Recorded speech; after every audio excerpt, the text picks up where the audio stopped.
internationale de Doha au Qatar sur les changements climatiques. Le chef de l'État, son Excellence Ali Bongo Ondimba, se trouve depuis ce matin en terre qatari où les discussions sur le protocole de Kyoto occupent une place importante sur la table de travail des différents invités.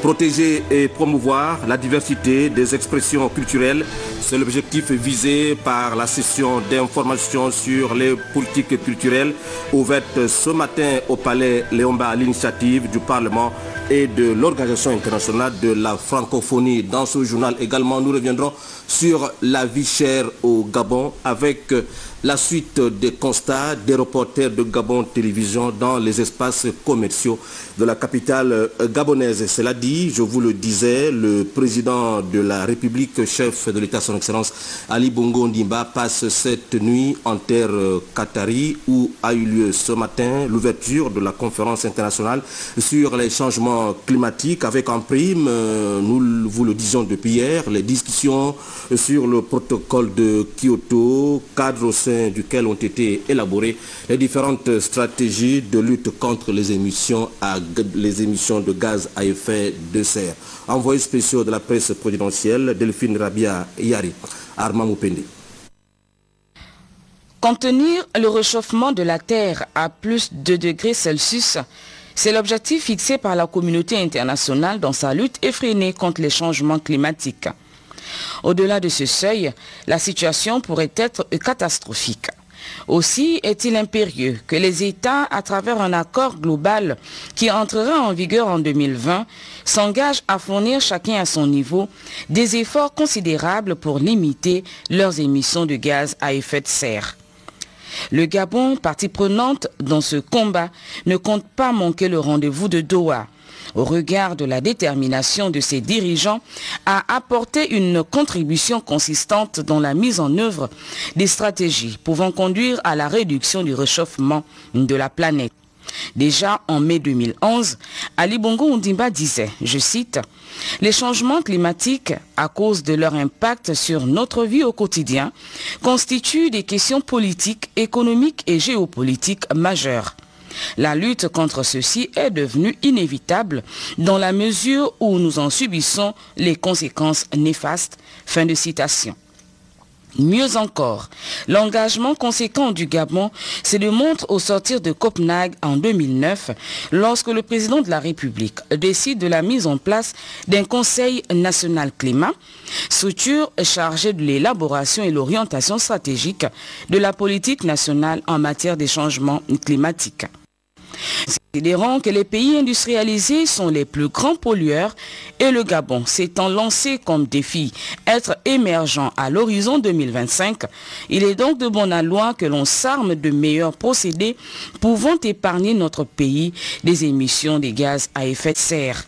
La d'Ali Bongo Ondimba dans la capitale qatari prouve à suffisance son implication dans ce combat qui devient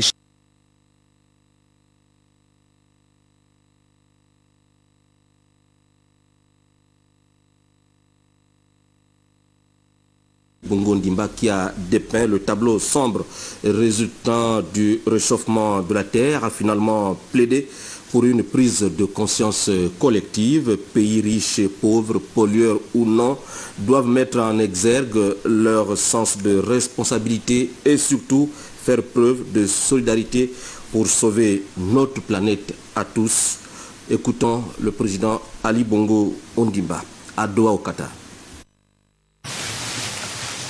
En 2009, à Copenhague, nous nous étions mis d'accord pour œuvrer de concert afin de limiter l'augmentation de la température dans le monde à 2 degrés sur les 100 ans à venir. Cet objectif nous échappe aujourd'hui. En effet, une augmentation chiffrée à 4 degrés relève de plus en plus du probable, entraînant des conséquences néfastes pour notre planète et nous tous. Mesdames et messieurs, l'heure est grave. Les connaissances et preuves scientifiques faisant état de la déréglementation de notre climat et de ses conséquences ravageuses ne supportent pas la critique. Je crois que les sceptiques du climat ont tort de ne pas admettre cette réalité. Les nations et les peuples des pays en développement, en Afrique, dans les petites îles des Antilles et du Pacifique, auront à payer le prix le plus élevé. Mais je suis convaincu aussi qu'aucune nation ne sera épargnée. Par conséquent, une nouvelle prise de conscience a surgi dans le monde, faisant état du fait que nous sommes tous dans le même bateau. Nous devons mieux gérer le patrimoine de la planète que nous partageons tous. Et nous sommes également désormais tous conscients de la responsabilité que nous devons assumer à l'égard des générations à venir. En cette heure critique, sommes-nous prêts à assumer la responsabilité collective qui consisterait à renoncer et à passer à la trappe les investissements colossaux que nous avons faits en concluant le protocole de Kyoto? Comment allons-nous pouvoir expliquer que toute l'urgence que nous ressentions hier pour sauver la planète a disparu? Il y va de notre crédibilité en tant que dirigeants. Si nous n'arrivons pas à nous donner la main et continuer dans la voie des efforts à consentir ensemble à Doha. Mesdames et messieurs, les progrès fort lents accomplis lors des négociations récentes ont pour conséquence, ce qui n'était pas prévu, de diviser davantage les nations et les peuples. Et cela sape aussi la confiance que nous avions réussi à créer entre les responsables du problème et ceux qui n'en assument nulle responsabilité, donc entre les riches et les pauvres, entre ceux qui agissent et ceux qui restent bras croisés. C'est pourquoi nous devrions essayer d'œuvrer ensemble. Les populations qui souffrent des effets des changements climatiques, les espèces menacées d'extinction, attendent avec désespoir que nous agissions ensemble de manière concertée, de manière responsable et efficace, car c'est là le seul espoir d'assumer l'avenir. Au moment où se tienne à Doha cette conférence internationale sur les changements climatiques sur place, les hommes de Dieu expliquent à la lumière des Écritures saintes l'origine de ces changements climatiques. En fait, ils interpellent la communauté scientifique mondiale. Économie de la réflexion, Amélie Blanche Mbougoïsima. Les changements climatiques auxquels nous commençons à assister, nous affirment les scientifiques, sont dus à l'augmentation des concentrations de gaz à effet de serre dans l'atmosphère. Ces gaz ont toujours existé de façon naturelle et le plus courant est l'eau. Seulement, depuis quelques années, les plus dangereux de ces gaz à effet de serre, CO2, le NH4, ont connu une augmentation exponentielle dont l'origine est attribuée aux activités humaines. L'industrie, les transports, l'agriculture, les bâtiments et la production en énergie en sont les principales. Ce réchauffement climatique a évidemment des conséquences néfastes sur l'homme et son environnement. Réchauffement des terres émergées et des latitudes élevées, fonte des glaciers, diminution voire disparition de certaines zones de glace dans l'Arctique et l'Antarctique, élévation du niveau de la mer provoquant des inondations, etc. Changement climatique, question d'actualité, à la lumière des Saintes Écritures, qu'est-ce qu'on peut retenir? Jérémie 23, verset 33, où la Bible dit « Si ce peuple, ou un prophète, ou un sacrificateur te demande quelle est la menace de l'Éternel, tu leur diras quelle est cette menace. » Il semblerait que Dieu aurait enfermé dans des glaciers, il parle des eaux qui se sont endurcies comme des pierres. Et à l'intérieur de ces eaux, dont une partie du monde s'est transformée en glace. Donc ces glaciers semblent, selon la parole de Dieu, enfermer un certain nombre d'esprits. La Bible utilise le mot esprit, mais sur la base des recherches scientifiques aujourd'hui, on peut tirer une conclusion pour comprendre que ce que la Bible appelle esprit, la science donne un autre nom. Et pour cela, il est question aujourd'hui d'une observation extrêmement dramatique qui expose l'humanité l'apparition des virus émergents. À cause du réchauffement climatique, le risque des pandémies dues aux nouveaux virus pathogènes émergents est la plus grande crise mondiale imminente. Victor Hugo, poète français du 19e siècle, a dit, je cite, « C'est une triste chose de penser que la nature parle et que le genre humain n'écoute pas. » La conférence sur les changements climatiques de Doha, suivie par les États du monde et par les experts en la matière, le Centre international de recherche médicale de Franceville n'est pas en reste, a initié depuis ce matin un séminaire autour des observatoires des écosystèmes et des systèmes éco-épidémiologiques en milieu tropical au Gabon, présent et futur. Marie-Josée Ndombi, Fortuné Scott Ndjiba. Initier une réflexion sur la création d'un cadre de collaboration et de partenariat entre les acteurs impliqués dans l'observation et la surveillance des écosystèmes et des risques de santé en milieu tropical au Gabon, c'est tout l'enjeu de cette rencontre qui rassemble les scientifiques qui ont une motivation collective, celle de valoriser leurs efforts déployés sur le terrain. Aujourd'hui, les demandes d'informations locales diversifiées et la décentralisation du savoir justifient clairement le développement d'observatoires. Le Gabon doit pouvoir répondre à ces attentes. Pour cela, nous voulons compter sur l'aide de partenaires extérieurs, dont quelques-uns sont présents avec nous ici, pour accompagner la mise en œuvre d'une synergie d'action au niveau national et qui pourront s'intégrer aux stratégies régionales internationales. La structuration d'observatoires doit intégrer un souci de démarche participative et d'implication collective, sous forme de partenariat entre des acteurs partageant un intérêt commun. Il s'agit ici de mutualiser les moyens pour une complémentarité des actions. Ce séminaire a pour objectif de permettre aux différents acteurs de communiquer sur les actions menées à chaque niveau et faire un état des lieux de la situation actuelle sur les données collectées et les connaissances produites, et d'initier une réflexion sur le développement d'un cadre favorable aux collaborations et partenaires entre les acteurs impliqués en vue de la mise en place d'infrastructures organisationnelles et techniques pour le partage des données et connaissances. La finalité de cette rencontre est de valoriser les efforts engagés sur le terrain et pouvoir favoriser la mise en place d'un réseau efficace d'observatoires des écosystèmes et des risques de santé à l'échelle mondiale. Pendant ces 4 jours, les participants vont axer leur discussion pour une mise en œuvre d'une stratégie nationale pour le développement d'un réseau d'observatoires des écosystèmes et de la santé. La question de la vie chère, toujours d'actualité dans notre pays, en dépit des dispositions des autorités, les prix connaissent une hausse inquiétante. Belé Bekita et Victor Mundunga jettent ce soir, une fois de plus, un regard sur l'évolution des prix pour les volailles. Ils nous apprennent qu'une véritable spéculation est observée.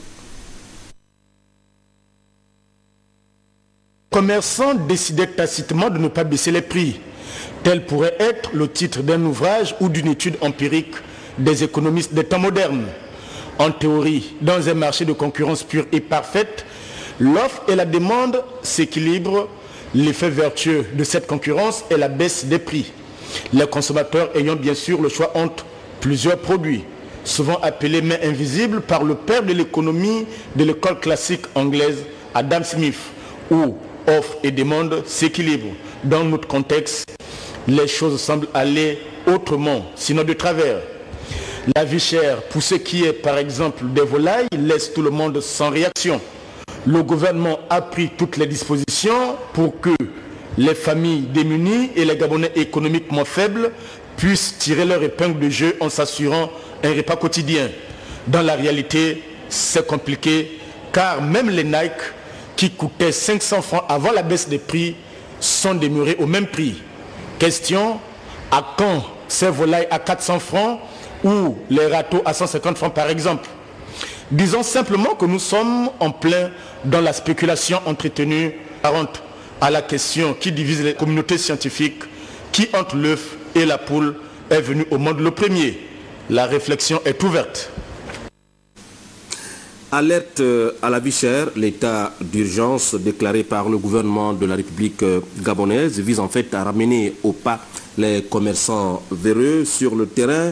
L'applicabilité de la baisse des prix des produits de première nécessité est déjà visible chez certains détaillants, comme nous l'explique Cédric Moulé Malonga, Christian Maïnda et John Michel Boudéa. Situé en plein cœur de la capitale gabonaise, l'affiche qui frappe à l'entrée indique clairement qu'ici, on se conforme à la mesure gouvernementale. Depuis l'arrêté du 14 août, nous sommes engagés effectivement et nous étions avec les ministres de l'économie, avec la DGCC. Ils nous ont beaucoup entraînés pour bien appliquer ces mesures-là. Les boîtes de conserve de poissons et légumes ainsi que les pâtes alimentaires font également partie de ces produits dont les prix ont été revisés à la baisse. Ces commerçants, pour la plupart détaillants, s'en tiennent visiblement au respect strict des prix homologués. Partout là, vous avez passé là, vous avez vu que les prix sont bien affichés. Il n'y a aucune raison qu'on peut dire qu'il y a un déraillement ou bien il y a des prix qui n'est pas mesurés.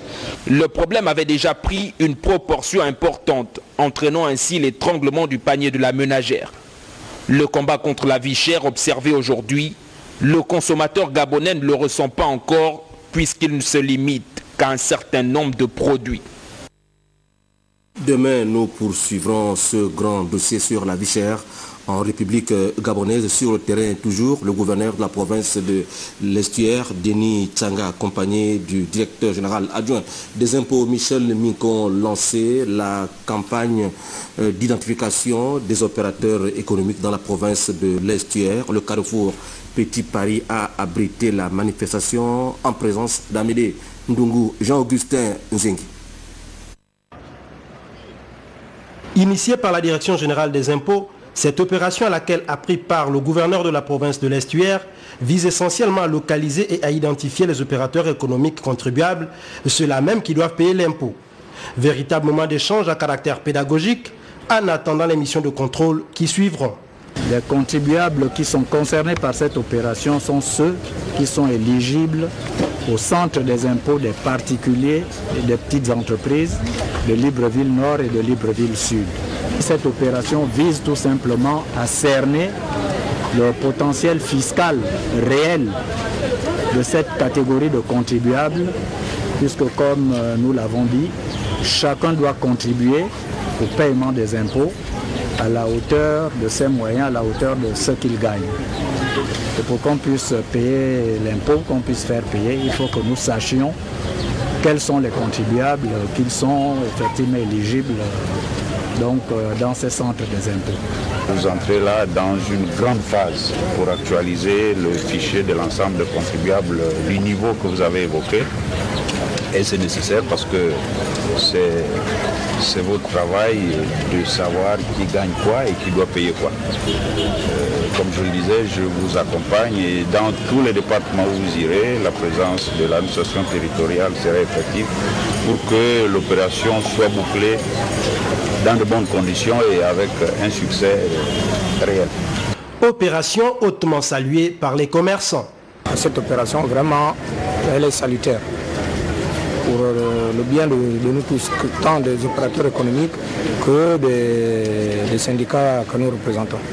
Il y a un problème de l'informel qui a pris de l'ampleur au niveau de Montbouet. Il va falloir à travers cette opération, qu'ils puissent non seulement conseiller, mais aussi éradiquer le système d'informel au niveau de Montbouet et Petit Paris. L'opération de sensibilisation qui a débuté par la province de l'Estuaire prendra fin le 28 mars prochain et s'étendra par la suite dans les autres provinces du pays. À retenir également que la Direction générale des impôts porte à la connaissance des contribuables que dans le souci de simplifier les obligations déclaratives en matière de TVA, elle met à leur disposition un nouveau formulaire qui servira désormais de support aux déclarations de TVA comptées du 1er décembre en cours. À cet effet, les entreprises assujetties à la TVA sont priées de se rapprocher de leur centres des impôts respectifs pour retirer le dit formulaire ou de le télécharger sur le site internet de la DGI à l'adresse suivante www.dgi.ga.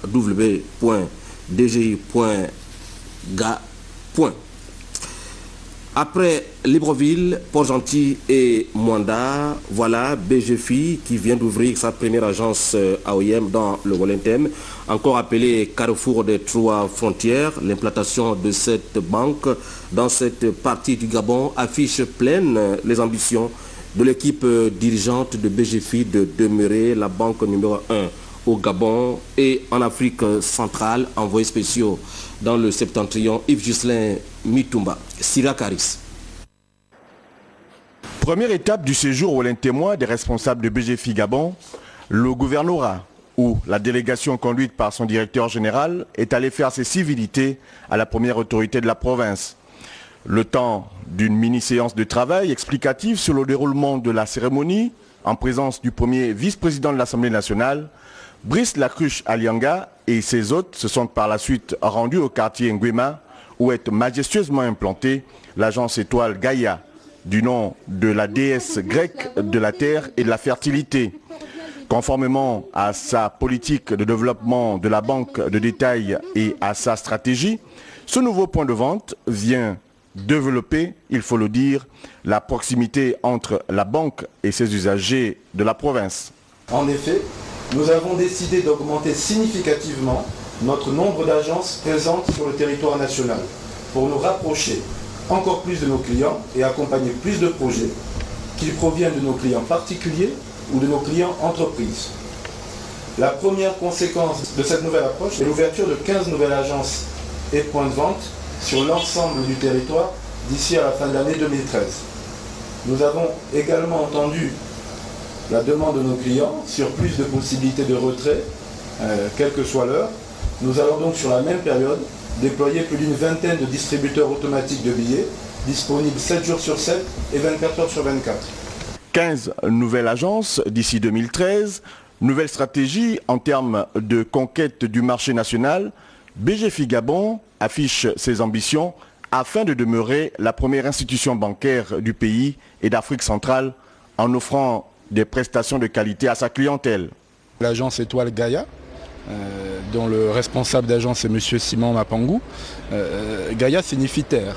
C'est une divinité grecque et nous savons tous que le Wellington reste une terre d'accueil et une terre agricole importante. Donc notre travail ici, c'est de concrétiser l'ambition que le pays a dans la région wellingtonoise et donc de financer l'ensemble des projets qui peuvent voir le jour dans ce pays.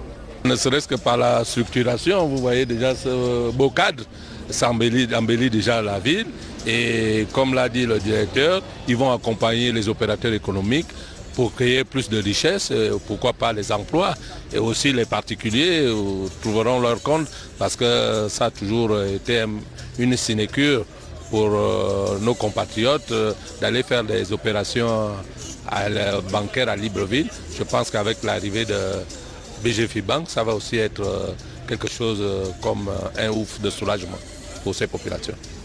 Déjà présent à Libreville, Port-Gentil et Mwanda, aujourd'hui OIM, Carrefour des Trois Frontières, Gabon, Cameroun, Guinée équatoriale, vient renforcer la dimension internationale du groupe bancaire au moment où le président Ali Bongo Ondimba assure la présidence de la CEMAC. Pour le reste, l'agence d'OIM va commercialiser l'ensemble des produits BGFI, versement, virement, change, ouverture de compte, retrait d'argent à travers 2 guichets automatiques et bien d'autres services. Nous quittons le terrain pour les institutions avec en ouverture ces 2 responsables chargés des élections politiques dans notre pays, le ministre de l'Intérieur et le président de la CENAP qui ont été auditionnés ce matin à la Cour constitutionnelle après le passage dans cette maison de l'opposition gabonaise. Presse de la Cour constitutionnelle. Éclaircissement relatif à la mise en œuvre de la biométrie dans le processus électoral au Gabon. Le ministre de l'Intérieur Jean-François Ndongou et le président de la Sénat René Aboguéla devant la haute juridiction constitutionnelle.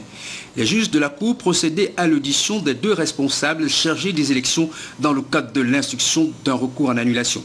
Recours introduit par certains partis de l'opposition de l'échiquier politique national. Ces derniers reprochent au ministère de l'Intérieur et la CNAP d'avoir posé des actes délictueux en rapport avec les élections locales de 2013, avant la mise en place effective de la commission chargée de la protection des données à caractère personnel, comme le précise ici le président de la Cour constitutionnelle, Marie-Madeleine Borancho. Ces partis politiques nous ont saisis pour solliciter de la Cour l'annulation du serment qui était le vendredi 9 novembre 2012 par les membres de la Commission nationale pour la protection des données à caractère personnel. Deuxième préoccupation, demander à la Cour d'amener le gouvernement à installer cette commission dans ses propres locaux. Les actes posés par la société Gemalto. Dans sa réponse au furlant de questions, le ministre Jean-François Ndongou a rejeté les griefs évoqués par l'opposition dans sa saisine en apportant certaines précisions.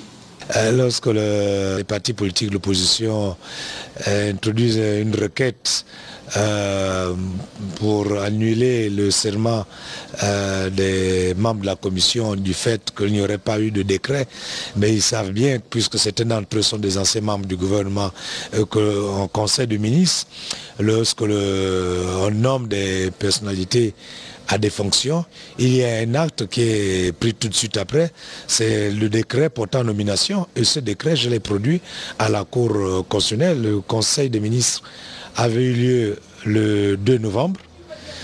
La cérémonie de prestation de serment, c'était le 9, et le décret est signé du 7 novembre. Donc, le décret était bien signé avant la prestation de serment.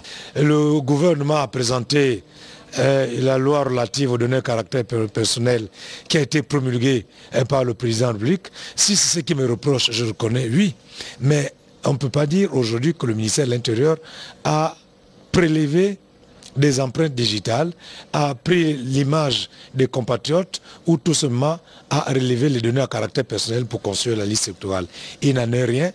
Pour le président de la Commission électorale nationale autonome et permanente, il n'a jamais jusqu'à ce jour posé aucun acte préjudiciable. Toutefois, René Aboguela a indiqué dans son propos que la CNAP avait procédé à la désignation de ses membres, dans la perspective de la mise en place de la liste électorale conformément aux dispositions du Code électoral.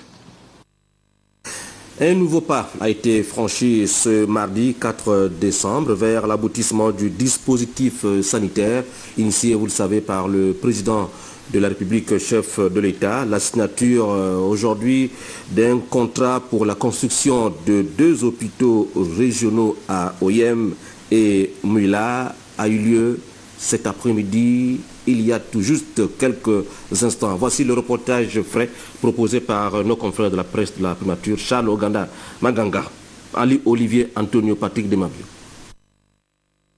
La santé des populations gabonaises reste l'une des préoccupations du gouvernement qui veille depuis sa mise en place à la matérialisation du dispositif sanitaire décidé par le président de la République, Ali Bongo Ondimba, lors des 2 conseils des ministres délocalisés de l'année dernière.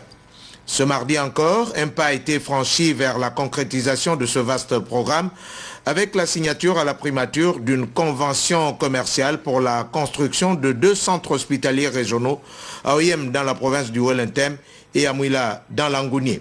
Après étude, nous avons convenu soumettre à votre attention le dossier avec Puroclima qui a commencé les démarches aussi bien avec nous qu'avec le cabinet du chef du gouvernement. Les soumettre ces dossiers à votre attention pour examen, pour la mise en place de ces 2 infrastructures très importantes pour la santé de nos compatriotes. Je considère que par la signature de ces contrats, c'est la matérialisation de l'accord que les 2 présidents de nos 2 pays ont eu et considère le Gabon aussi pour un bon partenaire pour le commerce et le développement des activités économiques. Les termes de ce contrat, paraphé par les dirigeants du groupe tchèque Poro Climat Expert et le gouvernement gabonais représenté par le ministre de la Santé, ont été présentés au Premier ministre Raymond Ndongsima. Je suis assez content de procéder à cette première signature qui permet de faire avancer un dossier qui est important, qui permettra, je pense, de parachever le dispositif sanitaire de notre pays, puisque avec ces deux hôpitaux, je crois, monsieur le ministre, ce sera la fin de l'ensemble du dispositif d'hôpitaux dans le pays. Je souhaite plein succès à ce projet et aux deux parties, je dis, tenez bon pour que ça se réalise bien. Dans les deux cas, les projets prévoient la réalisation d'un ouvrage hospitalier de 3e génération dans chacune des deux provinces. Les travaux qui devraient démarrer prochainement vont durer 30 mois pour un coût total de 30 milliards de francs CFA. De la primature, nous avons cette communication dans le cadre du dialogue social permanent que le gouvernement entretient avec l'ensemble des partenaires sociaux et conformément aux engagements pris et au calendrier établi. À cet effet, monsieur le Premier ministre chef du gouvernement, Raymond Ndongsima, recevra jeudi 6 décembre à 9h à son cabinet de travail les centrales syndicales et syndicats autonomes, membres de l'Alliance pour le renouveau syndical au Gabon, la RESGA, pour une réunion inaugurale relative à l'examen du cahier de charges déposé le 19 octobre 2012 sont concernés par cette rencontre. Le CAP, COSINAP, CGSL, LO, ODESTRAG, CLTG, CNTG, SINAS, SINADO, CIPROCOM, ID, SINEDAS, SIPAS, SINAFOPRA, SINAP, PME, SINASU, CITRAG, SPC, SC Africa numéro 1, UPSA, UZEG, UNTP et FESENA. Nous vous le disions, la session d'information sur les politiques culturelles, les travaux initiés par le Parlement et l'OIF se sont ouverts ce matin au Palais Léomba. L'objectif, nous vous le disions, protéger et promouvoir la diversité des expressions culturelles. Julda Florodembe. Promouvoir la diversité des expressions culturelles tout en contribuant à la création des conditions institutionnelles et juridiques pour le développement du secteur culturel, voilà l'enjeu des présents travaux de la session d'information axée sur les politiques culturelles organisées par le Parlement gabonais et l'Organisation internationale de la francophonie. En lieu et place du président de la Commission des affaires sociales, des affaires culturelles et de la communication, l'honorable Albertine Maranga Moussavou, l'honorable Christian Magnagna a exhorté ses collègues parlementaires à s'approprier les ingrédients visant à favoriser et stimuler l'interculturalité. En notre qualité de parlementaires, représentants légitimes des populations, nous avons le devoir de relayer ce message. Mieux, d'encourager nos gouvernements à traduire en actes cet instrument fondamental pour notre avenir. Car la culture dans ses différentes composantes et expressions est le lieu où une société se comprend, s'analyse et se projette. C'est surtout la culture qui détermine le potentiel de cette société, la manière dont elle se structure. En somme, elle est l'un des principaux indicateurs de son modèle de développement. Cette session d'information s'inscrit dans le cadre d'un programme mis en place par l'Assemblée parlementaire de la francophonie déterminé à appuyer les États ayant ratifié la Convention sur la protection et la promotion de la diversité des expressions culturelles. Ce séminaire est significatif dans la mesure où la culture est la dimension du développement dans laquelle une société exprime son rapport au monde et son originalité. C'est un des facteurs sur lesquels elle fonde son organisation et c'est elle, entre autres, qui détermine le style du développement. La culture, par ses différentes dimensions, a des répercussions sociales, politiques et économiques qui pourraient être plus importantes encore si les conditions de son épanouissement étaient réunies. À la différence Les conclusions qui découleront de ces assises vont sans aucun doute participer à la valorisation de l'émergence du secteur culturel. Demain, nous reviendrons sur cette importante actualité en raison des problèmes techniques. Retenez tout simplement que le président de l'Assemblée nationale informe les honorables députés, membres de la Commission des lois, des affaires administratives et des droits de l'homme, que l'examen et l'adoption du rapport du projet de loi complétant certaines dispositions de la loi du 8 mai 63 fixant la composition du domaine de l'État et les règles qui en déterminent le mode de gestion et d'aliénation se dérouleront demain, mercredi 5 décembre à 9h30 dans la salle Georges Damas Aleka au palais Léomba. La présence des honorables députés, membres de la dite commission à cette séance de travail est vivement souhaitée. Retenez aussi le lancement des travaux du séminaire sur la maîtrise des flux migratoires au Gabon. L'initiative est de la Direction générale de la documentation et de l'immigration. Objectif est sensibiliser les différentes administrations en charge de la protection des frontières. Nous y reviendrons demain. Et pour finir en image, cette installation du curé de la paroisse Saint-Pierre de Libreville par Basile V. Ngon, l'archevêque de Libreville, une installation qui a permis à l'archevêque de Libreville d'offrir une messe à l'occasion. Scotch Fortuné Ndjiba, Jean Lovell Ondomissa, Pélagie Mboui Ovono. Cette messe est non seulement consacrée à l'installation de l'abbé Luc Lambert Obiang-Nkogé, curé de la paroisse Saint-Pierre de Libreville, mais aussi au lancement du temps de l'Avent qui nous prépare à recevoir l'enfant Jésus qui va naître ce 25 décembre 2012. L'archevêque de Libreville, dans son homélie, a invité les chrétiens à la prière. Jésus nous donne ensuite des recommandations importantes. Il nous dit, tenez-vous sur vos gardes, de crainte que votre cœur ne s'alourdisse dans la débauche, l'ivrognerie et les soucis de la vie, et que ce jour-là ne tombe sur vous à l'improviste. Il faut être prêt pour vivre ce moment.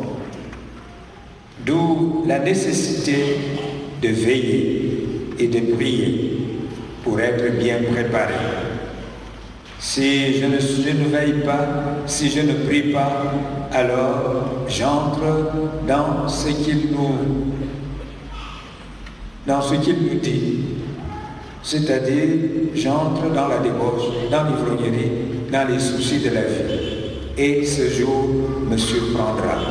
Je ne serai pas prêt à l'accueillir. Nous observons aussi dans notre monde des signes d'une culture de la mort. Il serait tentant de devenir pharisaïque avec une attitude hautaine de reconnaissance, croyant que Dieu va au moins nous sauver au moment venu. Le salut que nous espérons dépend de la façon dont nous attendons la venue de Dieu. C'est cela qui est important. Chants et prières ont agrémenté cette cérémonie qui s'est achevée par l'inauguration de la grotte mariale de la paroisse Saint-Pierre. Retenez que le président de la République passe cette nuit à Doha au Qatar où s'est ouverte la conférence internationale sur les changements climatiques avec en prime les discussions sur le protocole de Kyoto. Ali Bongo Ndimba qui s'est prononcé en faveur de la lutte contre les changements climatiques à la tribune de la conférence de Doha au Qatar. Christian Olele, Paulin Hilaire Siaki, Ludwin Kavou, Ahmed Mouyaka a assuré la coordination et la réalisation de cette session d'information. Merci de l'avoir regardé. À demain 20h.